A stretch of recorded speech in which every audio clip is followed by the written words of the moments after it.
gente, hoje na aula de hoje a gente vai estudar um pouco sobre poder, política e Estado. Os atos políticos e as ações do Estado fazem parte da nossa vida e atuando politicamente é que entendemos e assumimos nosso papel na sociedade. Por isso que é tão importante a gente estudar sobre isso para além de passar em uma disciplina, no Enem da vida, por exemplo. E quando foi que surgiu o Estado moderno? No período medieval, o poder estava nas mãos dos senhores feudais, que mantinham o controle sobre a maior parte das terras e também sobre toda a sociedade. Aí o Estado moderno surgiu quando ocorreu a desintegração do mundo feudal e também das relações políticas até então dominadas na Europa. Foi então, a partir do século XIV, ocorreu um processo de centralização e concentração, por exemplo, das forças armadas e do monopólio da violência, da estrutura jurídica, da cobrança de impostos, de um corpo burocrático para administrar o patrimônio público. A centralização desses poderes e instituições caracterizaram o Estado moderno.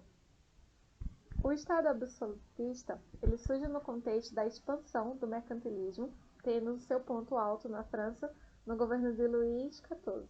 O Estado assumia o controle das atividades econômicas, a responsabilidade de centralizar e praticar a justiça e de cuidar do contingente militar.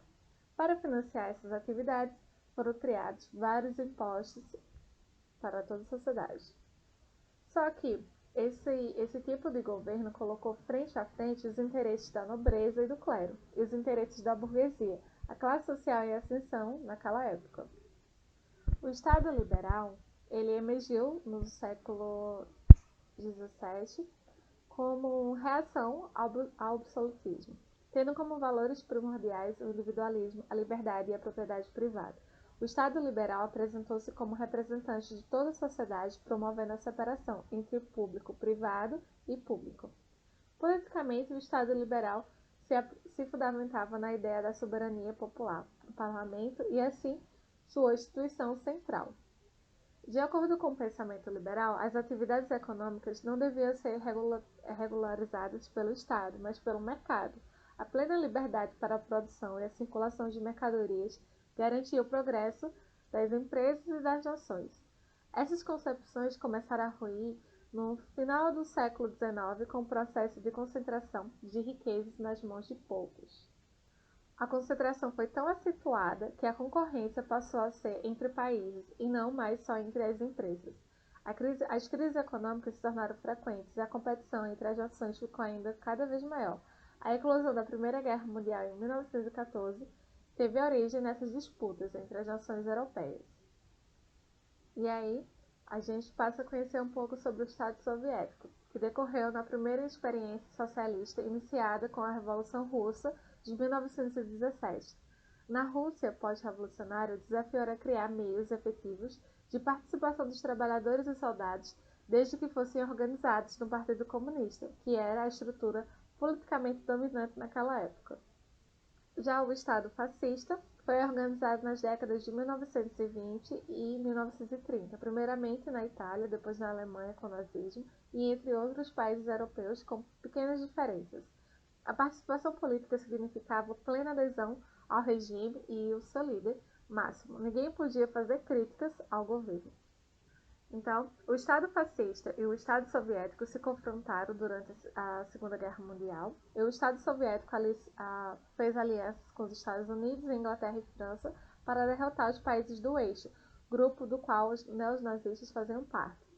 No conflito saiu vitorioso e se dividiram em bloco socialista, liderado pela Rússia, e o bloco capitalista, sob o comando dos Estados Unidos. A partir de 1985, a União Soviética entrou em processo de dissolução. A queda do Muro de Berlim, em 1989, assinalou de modo emblemático o fim do Estado Soviético. O regime socialista continua vigente com variações em Cuba, no Vietnã, na Coreia do Norte e na China, com a manutenção de um partido único e da planificação central da economia. E também a gente tem que pensar no estado do bem-estar social. O Estado do Bem-Estar Social era uma forma de organização estatal que buscava atender às reivindicações dos trabalhadores que exigiam melhores condições de vida e também às necessidades do capital. As bases teóricas desse modelo foram apresentadas na década de 1930 pelo economista inglês John Maynard Keynes. Após a Segunda Guerra Mundial, o estado do bem-estar social se consolidou nos Estados Unidos e em boa parte da Europa. Esse tipo de estado tinha como finalidade e característica básica a intervenção estatal nas atividades econômicas.